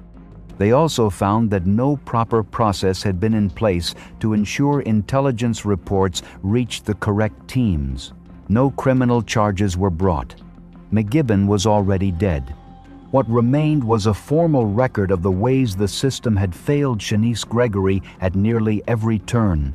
From the disclosure that never reached her, to the knives that were hidden instead of flagged, to the report that went to the wrong desk. She was 29 years old. She had traveled to a hotel in Harrogate with a man the authorities had been watching for years. and not one of the warnings that could have stopped him ever landed where it needed to go. Number 23, KINGA LEGG. Sometime in the late hours of the 25th of May, 2009, inside a 1,000-pound-a-night suite at the five-star Hotel Le Bristol in Paris, 36-year-old KINGA LEGG was beaten to death. She was a Polish-born millionaire who had built her wealth running her family's supermarket produce supply business, Vegex, and was living in a mansion in Surrey with her partner, 45-year-old British businessman Ian Griffin. The two had checked into the hotel on the 23rd of May. On the evening of the 25th, following a violent argument at an upscale restaurant, they returned to their room. What happened next left KINGA with over 100 injuries across her body. She died of internal bleeding. After she was dead, Griffin spent several hours cleaning the room, hung a Do Not Disturb sign on the door, and drove back to England in his Porsche. A hotel maid discovered KINGA's battered body in the bathtub on the 26th of May. A European arrest warrant was issued for Griffin. His Porsche was recovered on the 31st of May from an address in Warrington, Cheshire, where he had grown up. On the 5th of June, police found him hiding in a tent in Woodland near Macclesfield. He was arrested, and a lengthy legal battle over his extradition to France followed. British judges finally ordered him handed over to French authorities in April 2011. The relationship between Griffin and KINGA had been turbulent and physically violent. Weeks before her death, KINGA had sent a text message to a friend describing how Griffin had pressured her to take an overdose of sleeping pills. At his trial in December 2014 at the Cour d'Assises in Paris, Griffin told the jury he had blacked out after the restaurant argument and woke to find the room in chaos. He addressed the jury directly and asked how they could believe he had murdered the woman he loved. The jury rejected his account entirely. He was found guilty of intentional homicide and sentenced to 20 years in prison. KINGA's brother Marek Wolf said it was the correct verdict, adding that no sentence could give him or his parents their sister back. On appeal, Griffin's conviction was upheld, but his sentence was reduced to 14 years. He was released shortly after, having already served much of the time on remand. Number 24. Rebecca MAWII Zahau. Rebecca MAWII Zahau, also known as Rebecca Nalipa, was a Burmese-American woman who was found dead on the 13th of July 2011 at a beach house mansion in Coronado, California, United States. She was discovered hanging from a balcony at the Ocean Boulevard estate owned by her boyfriend, Jonah Shacknai. At the time of her death, she was 29 years old. Her death occurred just 2 days after 6-year-old Max Shacknai, Jonah's son, suffered a catastrophic fall inside the same property and was placed on life support in hospital. On the morning of the discovery, at approximately 6:45 a.m., Jonah Shacknai's brother Adam Shacknai reported finding Rebecca's body suspended from a balcony, with her wrists and ankles bound behind her back. He called emergency services immediately, and responders arrived shortly after, but she was pronounced dead at the scene. Early investigators noted the unusual circumstances and immediately began examining whether foul play had been involved. Rebecca had moved in social circles connected to Jonah Shacknai, a wealthy pharmaceutical executive, and was staying at the Coronado estate during Max's medical emergency.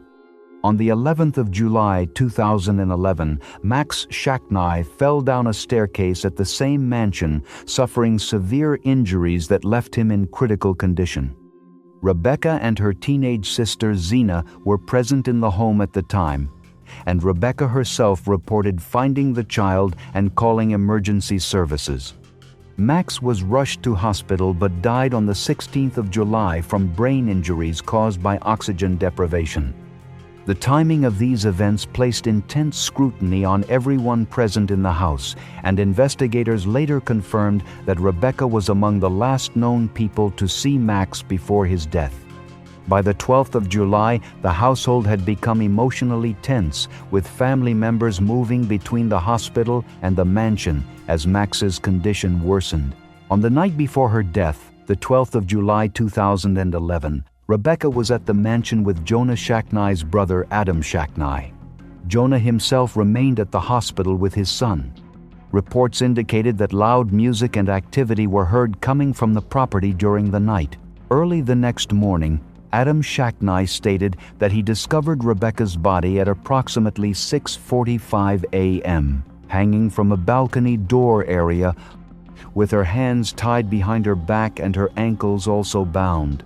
He cut her down before police arrived and later sent a message to Jonah informing him of what he had found.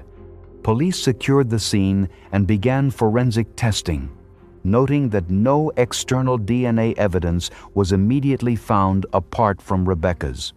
However, the unusual positioning of the body and bindings quickly led to conflicting interpretations about whether the death could have been self or involved another person.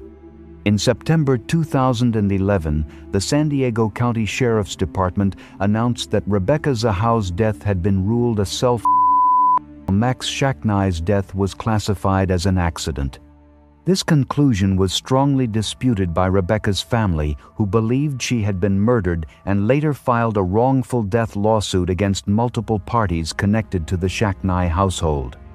A civil trial in April 2018 found Adam Shaknai liable for her death and awarded the family financial damages, though the standard of proof in civil court was lower than in criminal proceedings. Later that same year, the sheriff's office and medical examiner reaffirmed their original conclusion of self after reviewing the case again. By February 2019, the civil judgment was settled and the case was formally closed. Rebecca's death remains one of the most controversial and debated hotel-related deaths in the United States, marked by conflicting interpretations of the evidence and years of legal dispute between investigators and her family. Number 25. Sativa Transu. Around 1 in the afternoon on the 26th of November 2021, Thanksgiving Day, a 26-year-old woman named Sativa Transu sent a message to friends back home in Spokane, Washington. She and her boyfriend of 3 years, 31-year-old Taylor Allen, had just arrived in Cancun, Mexico for a holiday weekend getaway and had already consumed 7 shots and 2 piña coladas. The messages that followed over the next several hours told a different story. Sativa texted her friends again to say she had gotten into a physical altercation with Allen and needed stitches. Then the messages stopped. When her friends could not reach her and grew alarmed, they called the police. The following morning, Sativa's mother, Jamie Beaulieu, received a call from the Mexican consulate. Her daughter had been found dead inside their hotel room at the All Ritmo resort. A maid had discovered Sativa's body on the morning of the 27th of November. Investigators determined she had been beaten to death the night before. The injuries were severe. Her mother later said that from what she was told, Sativa looked as though she had been beaten to a bloody pulp. Other guests at the resort reportedly heard screams in the middle of the night and said nothing. Allen was arrested at the scene the same day, still wearing a hotel robe when police photographed him at the station. According to both Sativa's mother and her 21-year-old sister Michaela, the relationship had been troubled for some time. Allen was described as emotionally controlling, monitoring Sativa's phone and communications. Sativa had reportedly told friends that Allen became a completely different and violent person when he drank, referring to that version of him as his beast. Her mother said she had pleaded with Sativa to leave the relationship and come home. She never did. Allen's legal team spent years attempting to prevent the case from reaching a full trial, filing a series of preliminary challenges and appeals through the Mexican court system. In January 2025, Mexican courts denied those appeals, and final trial dates were scheduled. Sativa's family, anchored by her mother and sister, had spent those years keeping her name alive, running a Justice for Sativa campaign and pushing for accountability from abroad. Her sister Michaela had written publicly that she would never stop being Sativa's voice and that she hoped the story, however painful, might reach someone else in a dangerous relationship and help them get out. On the 4th of June 2026, following the conclusion of proceedings in a Mexican court, Taylor Duran Allen was convicted of femicide and sentenced to 50 years in a Mexican prison. Sativa Transu was 26 years old. She had gone to Cancun for a Thanksgiving holiday and never came home. Number 26, Mary Klatt. The 2003 murder of Mary Klatt occurred on the morning of the 29th of May 2003 at the American Motel in Blue Earth, Minnesota, where she was working alone as the overnight desk clerk. At approximately 6:00 a.m., a guest placed a 911 call after being unable to locate her. When responding officer Eugene Halverson entered the building, he discovered Klatt's keys and electronic keycard behind the front desk. He then unlocked a conference room door and found Mary Klatt lying on the floor, partially undressed and unresponsive. She was later confirmed dead at the scene, and investigators immediately suspected a violent, intimate assault followed by manual strangulation. A detailed forensic examination conducted by the Bureau of Criminal Apprehension confirmed the nature of the attack. Medical examiner Dr.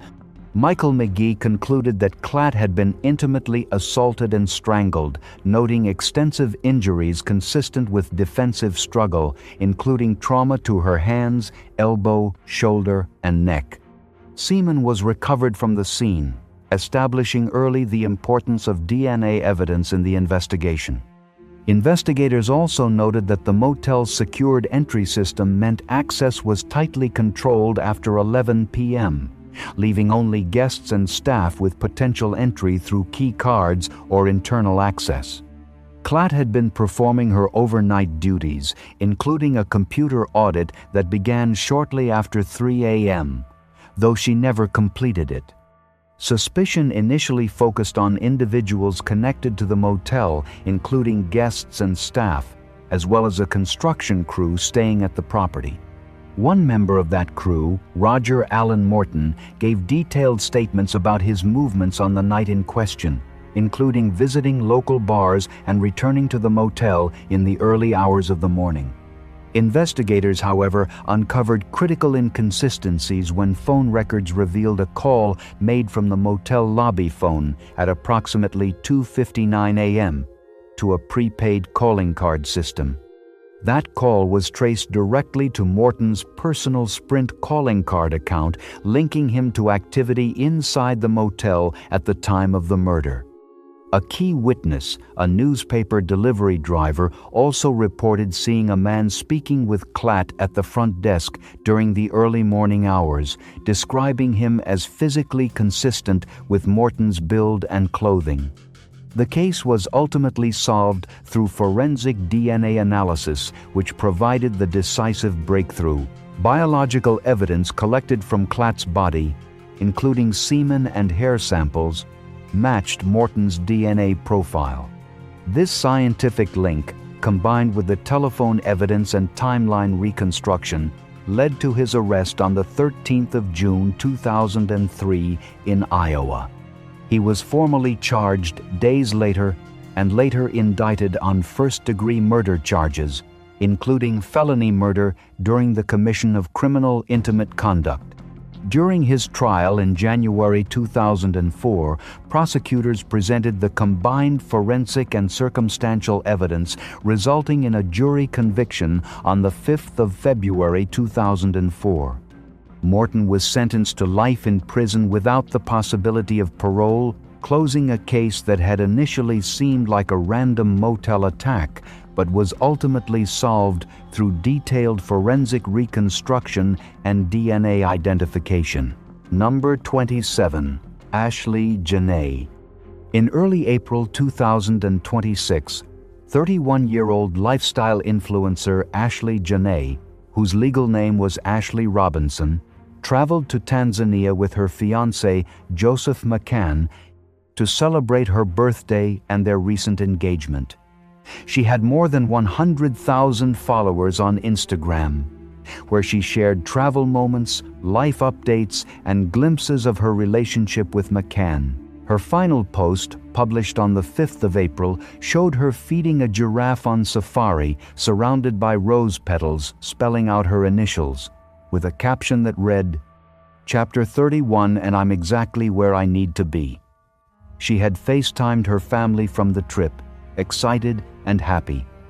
Days later, she was dead. The couple checked into the Zuri Zanzibar resort on the 6th of April.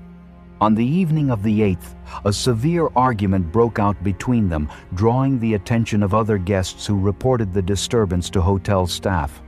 Management intervened and separated the two, moving McCann to a different villa on the property, roughly a 10-minute walk from Ashley's room.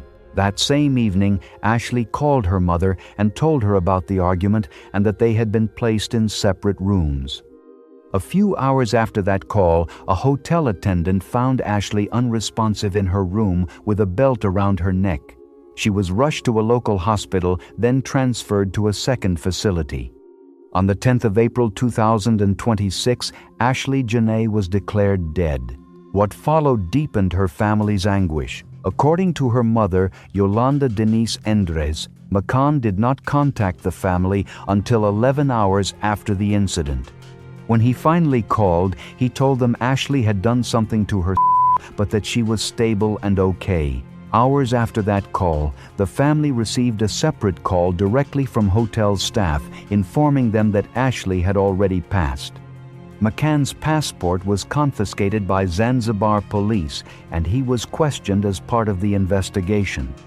After a review by the Criminal Investigation Department, authorities concluded that Ashley had died by as a result of mental distress. No charges were filed. McCann was not pursued legally. Ashley's family rejected the ruling completely. Her mother said her daughter had never shown any sign that she would herself and described her as genuinely happy in the days leading up to her death. The family also raised concerns about unexplained marks found on Ashley's neck. They contacted both Tanzanian and United States officials seeking answers and expressed deep frustration over the lack of communication from local authorities and from McCann throughout the process. The State Department confirmed her death and offered condolences but declined to comment further. As of recently, no additional investigation had been announced, no charges had been filed, and Ashley's family was still waiting for answers.